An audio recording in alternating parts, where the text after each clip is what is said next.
Assalamualaikum Sobat UFC. Baru saja selesai menyaksikan pertarungan-pertarungan di UFC Qatar, eh, yaitu co-main event dan juga main event, di mana Ian Gary menghadapi Belal Muhammad dan berhasil menang unanimous decision, menang telak dengan angka. Seperti yang gue perkirakan ya, sebenarnya seperti gue katakan juga di preview, bahwa memang Ian Gary ini lebih diunggulkan dari sisi usia. Misalnya dia jauh lebih muda, dia juga jauh dari fisik, dari sisi fisik dia jauh lebih tinggi, lebih besar, dan menurut gue itu sangat dimanfaatkan di pertandingan tadi.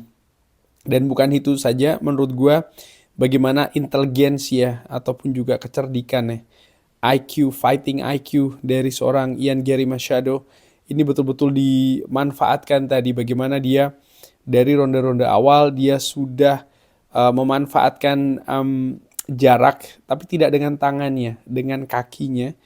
Dia tahu Belal akan lebih berupaya untuk bisa mendekat, untuk bisa memukul begitu ya, dan juga akan berusaha untuk men-take down Ian Gary, sehingga dia mengincar betul kaki dari Belal Muhammad. Walaupun Belal menurut gue juga memiliki kardio ataupun juga ketahanan fisik yang luar biasa, kakinya tampak memerah ya, dan gue yakin itu mengganggu pergerakan dari Belal. Dia terus berusaha, dia melakukan beberapa kali serangan, pukulan juga yang menurut gue powernya kurang ya. Mungkin juga ada pengaruh jarak di sana. Di ronde pertama, walaupun aktif, Belal Muhammad aktif dalam melakukan beberapa serangan, tapi dari sisi kualitas mungkin ya, ini tidak cukup bagus. Ada insiden uh, poke, jadi jari dari Ian Gary ini ke mata dari Belal Muhammad. Sehingga tadi gue pikir ya mungkin akan ada pengaruh di poin di sana, tapi ternyata belum. Dan menurut gue lebih efektif serangan-serangan dari Ian Gary di ronde pertama. Walaupun dari sisi volume Belal Muhammad juga cukup banyak melakukan pukulan, ada beberapa juga yang masuk. Dan kalau dilihat dari sisi statistik pun juga tidak terlalu berbeda banyak ya. Di ronde kedua, kaki dari Belal Muhammad yang nampak sudah semakin uh, memerah ya, dan ini memberi gangguan betul. Ada poke lagi. Belal sama seperti di ronde pertama, dia cukup aktif dalam melakukan pukulan. Beberapa usaha takedown juga dilakukan, tapi bagaimana Ian Gary menurut gue juga memiliki takedown defense yang sangat luar biasa. Dia memanfaatkan betul postur tubuhnya, dan dia juga memiliki skill yang sangat bagus untuk mengcounter serangan-serangan takedown dari Belal. Walaupun tadinya gue berpikir ya mungkin masuk ke ronde kedua atau setelah ronde kedua ini selesai, Belal sedikit lebih unggul dibanding dengan Ian Gary. Tapi kalau gue lihat di sosial memang terutama yang dari media-media begitu ya, memang lebih banyak menghitung Ian Gary yang lebih unggul. Mungkin dari sisi efektivitas serangan dari Ian Gary, ya ada banyak menurut gue pukulan juga yang cukup bagus, cukup masuk, dan yang terlihat jelas ya bagaimana serangan ke kaki dari Belal Muhammad itu sangat telak sekali. Dan memasuki ke ronde ketiga, ya menurut gue Belal harus bisa take down, dia harus sukses. Paling tidak akan memberikan tambahan poin ya untuk mengejar ketertinggalan atau menyelesaikan dengan KO atau TKO. Tapi Ian Gary juga sudah jauh lebih siap di ronde ketiga, dan justru lebih presisi menurut gue, lebih efektif, lebih on target pukulan-pukulan dari Ian Gary. Ketangguhan dari seorang Belal yang membuat dia mungkin tidak terjatuh ya, walaupun jelas pukulannya itu sangat keras dan sangat mengena dari Ian Gary.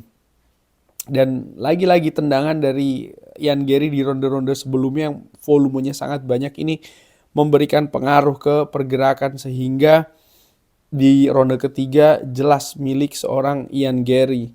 Dan dari hasil 3 ronde 30-27, 30-27 dan 29-28 untuk Ian Gary. Jadi ini kemenangan yang sangat telak bagi Ian Gary menghadapi ranking nomor 1 di kelas welter, mantan juara juga. Sehingga di akhir pertandingan tadi pun menurut gue ya sangat wajar kalau dia meminta title shot ya, atau kesempatan untuk menantang sang juara Islam Makhachev. Tentu saja Islam Makhachev bukan Belal Muhammad, dan menurut gue juga sangat make sense siapapun yang memenangkan pertarungan tadi terutama Ian Gary, untuk diberi kesempatan menghadapi juara kelas welter, yaitu adalah Islam Makhachev.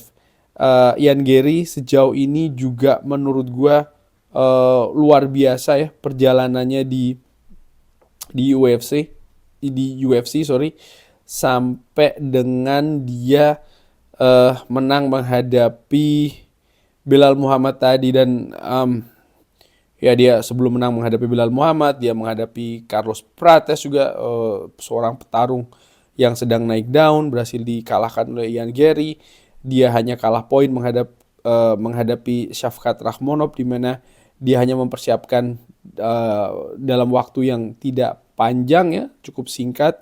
Dan menurut gue ya sudah layak untuk Ian Gary ini diberikan kesempatan untuk mencoba untuk ya menantang juara saat ini. Penampilan yang luar biasa dari Ian Gary. Dan main event Arman yang lebih difavoritkan. Dari ronde pertama sudah ada takedown yang luar biasa, sangat dominan. Bagaimana ada usaha choke juga ya dari Dan Hooker yang sangat luar biasa, berhasil dihindari oleh Arman. Pukulan pun juga banyak masuk. Selesai ronde pertama, wajah dari Dan Hooker sudah babak belur, matanya sudah bengkak ya. Jadi menurut gue luar biasa penampilan dari Arman Tsarukyan di ronde pertama, sudah menang angka dengan telak kalau memang dihitung skor. Dan ternyata hanya butuh 2 ronde Arman Tsarukyan yang ya akhirnya menang menghadapi Dan Hooker. Jadi hanya butuh 2 ronde saja ini Arman Tsarukyan dengan submission ya menghadapi Dan Hooker di ronde kedua. Dan di situ pun juga kurang lebih sama, bagaimana volume pukulan luar biasa, presisi, ada choke yang berusaha untuk dilakukan oleh Dan Hooker tapi berhasil dihindari juga oleh Arman Tsarukyan. Ya menurut gue usaha yang luar biasa, artinya pertarungan juga yang menunjukkan dominasi dari seorang ranking nomor 1 di lightweight division. Sehingga setelah pertarungan sangat wajar juga Arman Tsarukyan meminta title shot menghadapi Ilia Topuria. Dan seperti gue katakan di preview, bahwa khususnya untuk 2 petarung Arman Tsarukyan dan juga Ian Gary Machado, kalau mereka menang di pertarungan ini, sangat masuk akal mereka diberi kesempatan untuk title shot menghadapi juara masing-masing divisi. Bagaimana menurut sobat UFC? Ada pendapat lain? Drop di kolom komen. Terima kasih. Wassalamualaikum warahmatullahi wabarakatuh. Thank you.